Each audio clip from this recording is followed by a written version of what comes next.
I'm Janice Fiamengo of the University of Ottawa. My theme today is, Can we be honest about inequality? In last week's video, I mentioned John Gormley's question to his female Facebook friends, do women want to be treated equally? And I noted that the question of women's capacities, physical and intellectual, has become a forbidden subject in polite society today, leading to much dishonesty and double talk. As I contemplated my answer to John's question, I thought immediately of two areas in which I could not be held to the same standard as men: strength and physical courage.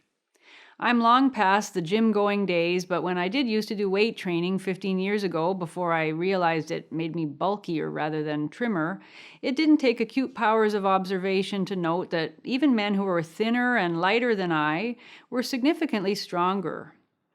Although there are a few remarkably strong women, in general, women are not as strong as men.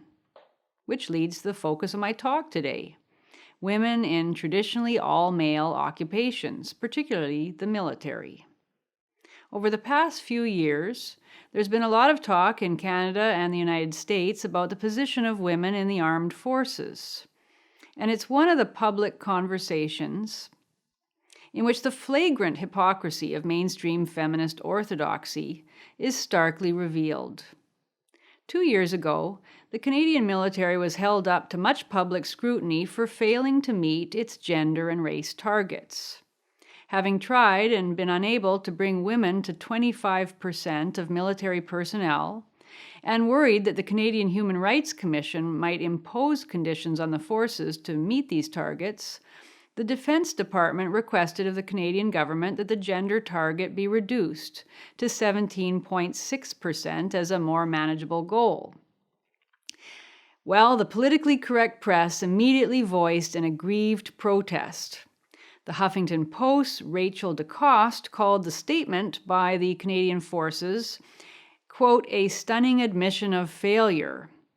And she claimed, with a great sense of having clinched the argument, that, quote, the Canadian forces are essentially giving up on including the majority of the people they claim to be defending. Note the snideness of that phrase, claim to be defending, as if those mostly rural and small-town white guys who have died in Afghanistan don't really deserve our gratitude because not enough women like DeCoste have been encouraged to join up. DeCoste assumes without any reasons that it is inarguably a good thing that a military force be representative of the people it claims to be defending.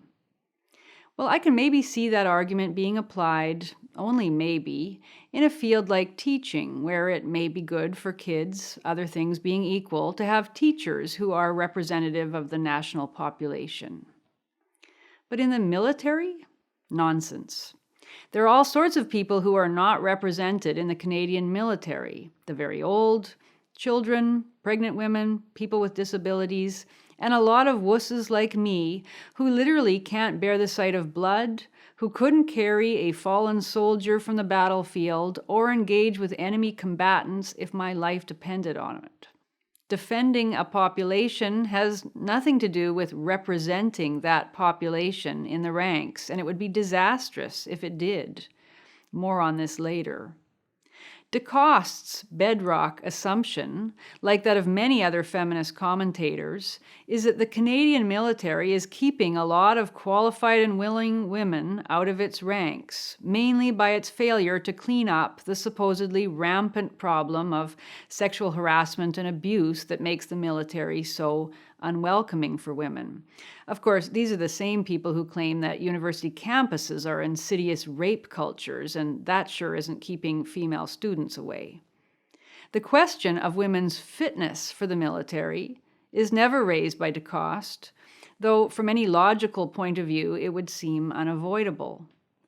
Women comprise roughly 14% of the Canadian military, and of these only a very small fraction are in combat roles.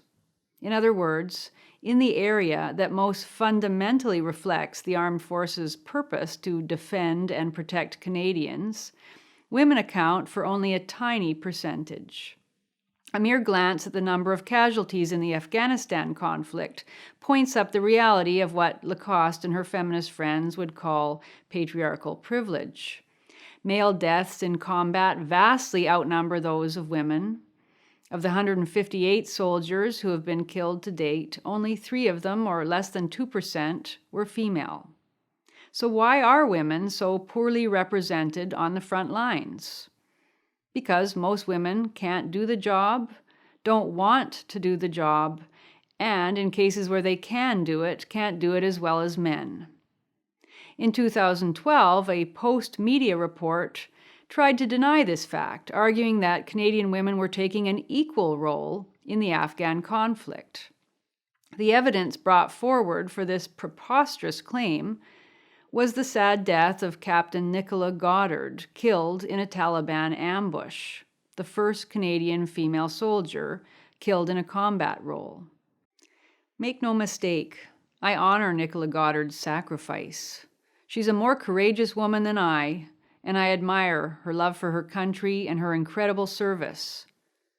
But it still has to be said, a woman getting killed on the battlefield proves nothing about women's military ability overall, despite the exaggerated statement that, quote, the Afghan mission proved once and for all that women can tackle any job as well as their male counterparts.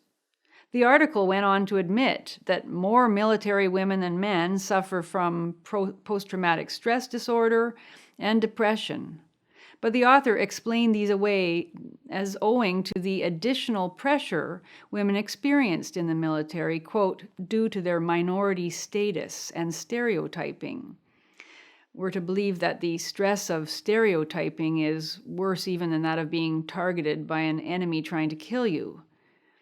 Well, none of this was true, and a recent American study has demonstrated a big disparity in women's and men's battlefield ability.